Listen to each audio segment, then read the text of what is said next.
देशभरात 79व्या स्वातंत्र्य दिनाचा उत्साह आहे। ठिकठिकाणी कार्यक्रमांचं आयोजन करण्यात आलंय। या पार्श्वभूमीवर विठ्ठल मंदिराला तिरंगी फुलांची आकर्षक अशी सजावट करण्यात आली आहे। सजावटीमध्ये झेंडू, गुलाब, शेवंती अशा तब्बल 2 टन विविध फुलांचा वापर करण्यात आलाय। पुणे येथील श्रीमंत मोरया प्रतिष्ठान यांनी विठ्ठल चरणी ही फूल सजावट अर्पण केली आहे। 15 ऑगस्ट पासून पुणे मेट्रो गर्दीच्या वेळेमध्ये दर 6 मिनिटांनी धावणार आहे।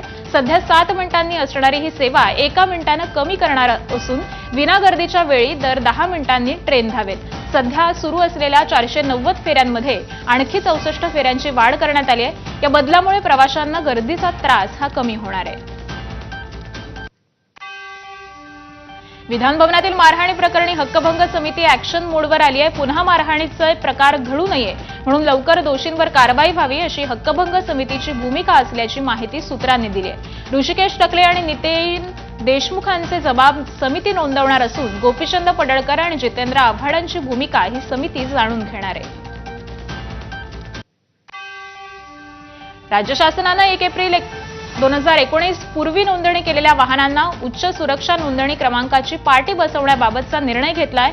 वाहनधारकांना पाटी बदलण्यासाठी 15 ऑगस्ट पर्यंत अंतिम मुदत ही देण्यात आली होती। त्यात आता मुदतवाढ केली असून 30 नोव्हेंबर पर्यंत अंतिम मुदत देण्यात आली आहे। या मुदतीच्या आधी HSRP नंबर प्लेट बसवा अन्यथा कारवाईला सामोरं जा असा इशारा सह परिवहन आयुक्त शैलेश कामत यांनी दिलाय।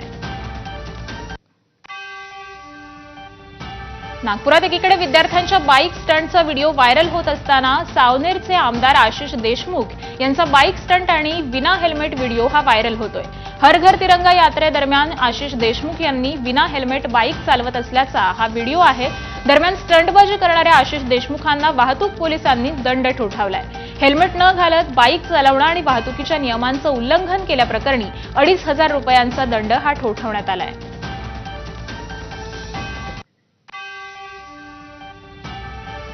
आणि यासोबतच पुन्हा